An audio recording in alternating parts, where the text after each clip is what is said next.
ou a filha vai morar com o pai e falta aquela intimidade com a mãe e acaba indo para o lado masculino. Então são coisas que acontecem muito isso.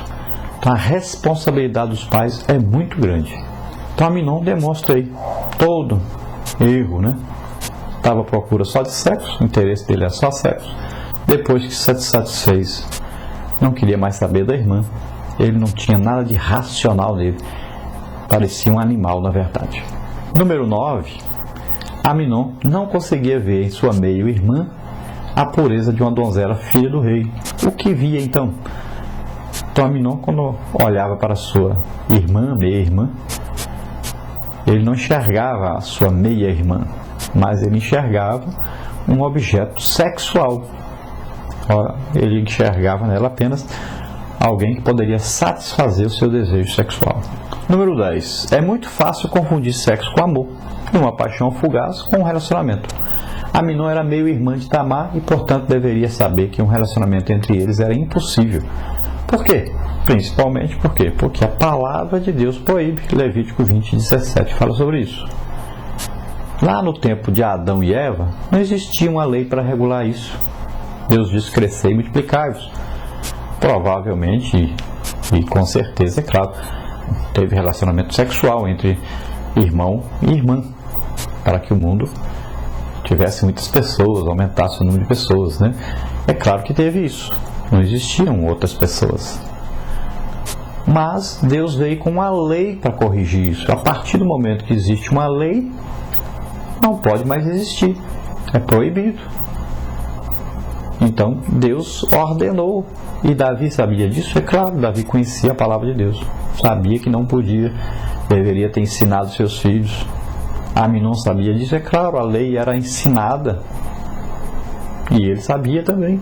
Deveria ter sido chamado a atenção, ensinado mais, corrigido mais, né? E quando fez, deveria imediatamente ser corrigido, ser exemplo, disciplinado na frente de todos, para nunca mais fazer e ninguém mais fazer. Mas não, Davi não corrigiu. Por quê? Porque tinha sujeira em si próprio. Como é que ele ia corrigir o filho? O filho ia acusá-lo também perante todos do adultério, do assassinato do marido da sua esposa. Então são coisas terríveis. Como o pai não dava exemplo, os filhos não respeitavam e faziam o que bem entendiam. Número 11, para completar. Tivesse Aminon noção exata do que significa o verdadeiro amor, por certo não teria destruído a vida de sua irmã para satisfazer um desejo pessoal egoísta e irracional. Então, se Aminon sentisse amor por Tamar, ele jamais faria isso, porque ele estaria destruindo a vida futura de Tamar. Era um escândalo, e aquela moça, como é que arranjaria agora um casamento? Ele estava destruindo todo o futuro da sua irmã, que ele dizia que amava. Então, antes de fazer, ele demonstrou que não amava, arquitetando com seu companheiro um plano diabólico, e depois, executando esse plano, provou que realmente não existia nenhum tipo de amor. E a conclusão é realmente que ele abusou, não quis mais saber da sua irmã. Quando terminou o seu ato sexual, ele não quis mais nem ver a sua irmã na frente, mandou ela sair dali, demonstrando que exatamente a sua irracionalidade, sua falta total de amor, tanto amor de marido para a mulher, como amor até de irmão para a irmã. Não tinha nenhum tipo de amor nele. Davi fracassa ao não impor limites. Então a profecia na igreja necessita ser julgada. Como deve ser o julgamento dessas profecias? Então as profecias aí, a resposta é a própria palavra de Deus, que é o nosso modelo áureo e referência plena de fé, o guia da nossa vida, do nosso culto ao Senhor, do nosso desempenho no seu trabalho. Qualquer profecia na igreja que entre em conflito com os ensinamentos e doutrinas bíblicas não pode vir de Deus. Os falsos mestres e profetas, como nos tempos do Antigo Testamento, enganam o povo porque são emissários do diabo.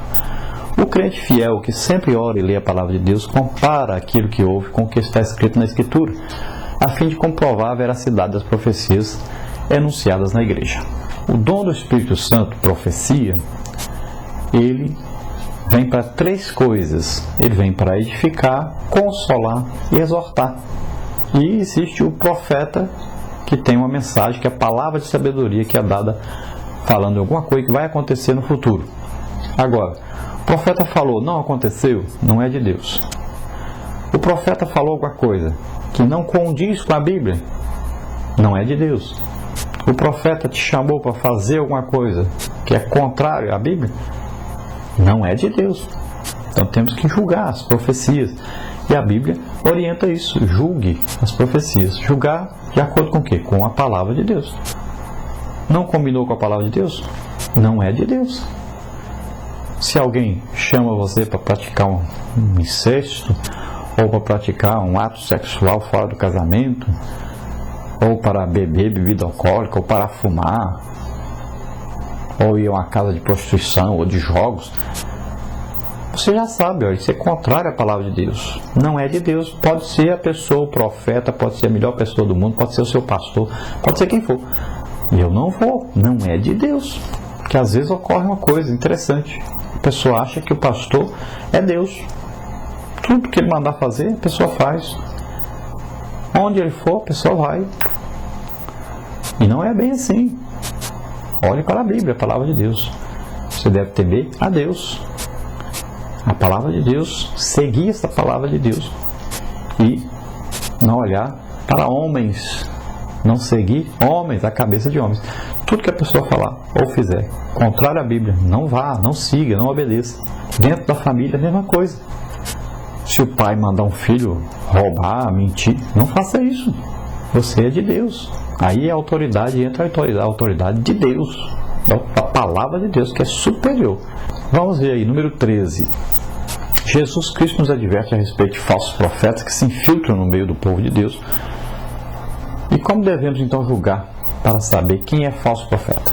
Então, apesar da aparência, piedade, não passam de agentes de Satanás. Sua missão, corromper a fé dos salvos e destruir a unidade da igreja. Muitos deles operam sinais e prodígios, mas tudo isso fazem sob a eficácia de Satanás. Devemos conhecer a palavra de Deus e ter discernimento pelo Espírito Santo.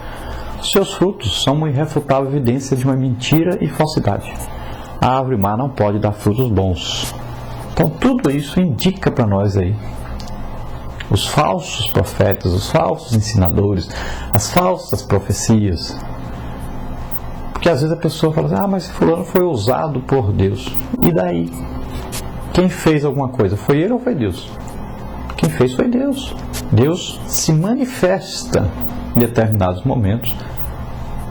Não quer dizer que aquela pessoa é melhor do que o outro. Não quer dizer que ele é tudo certinho, que tudo que ele falar está certo, tudo que ele fizer está certo. Não. Davi escreveu excelentes salmos, mas teve vários pecados na sua vida. Então não vá pensando que porque Deus usa alguém, acontece algum sinal através desse alguém, ele agora é perfeito, ele é santo, ele é o próprio Jesus. Nada disso. Cuidado. Devemos julgar as profecias pela palavra de Deus. Vamos ver número 3. Davi fracassa como pai. Qual a função do pai junto aos filhos? Então, um bom pai acompanha seus filhos de perto, orientando-os, inclusive em relação às suas companhias. Os pais devem ser os melhores amigos dos filhos, sem contudo serem seus cúmplices. Então, veja bem, esse trabalho dos pais em saber com quem andam os seus filhos é muito importante. Então, um ditado dos antigos dizia assim: diga-me com quem tu andas, que eu te direi quem tu és. Você anda com alguém que gosta de piada, daqui a pouco você está contando piada. Você anda com alguém que fala de futebol o dia inteiro, daqui a pouco você só fala sobre isso. Então, a tendência sua é absorver a amizade. Então, evite. Você escolhe os seus amigos. Ninguém escolhe para você. Ninguém obrigou você a ter esses amigos. Você que escolhe. Você pode pregar para as pessoas, convidá-las para vir para a igreja, aconselhá-los, fazer muita coisa por elas, mas ser amigo de um ímpio? Amigo? Não, isso não existe. Você pode ajudá-los, orientá-los, mas ser amigo não. Ser amigo quer dizer que você tem que participar das mesmas coisas. Isso você não pode fazer. Não existe amizade entre luz e trevas. Não existe comunhão de luz com trevas. Então tome cuidado. Então os pais podem ser amigos dos seus filhos, mas não podem ser cúmplices dos seus filhos nas coisas erradas que eles fazem. Número 15. Onde Aminon buscou conselhos e ajuda para cometer o pecado contra sua própria irmã. Então, por trás do plano arquitetado por Aminon para violentar sua meia-irmã, havia um amigo chamado Jonadab, o qual o aconselhou a cometer tamanho crime. Jonadab, que demonstra ser um mau caráter, atua como uma espécie de pedagogo para Aminon. Então, Aminon não buscou conselhos com seu pai, mas com seu amigo Jonadab. E Jonadab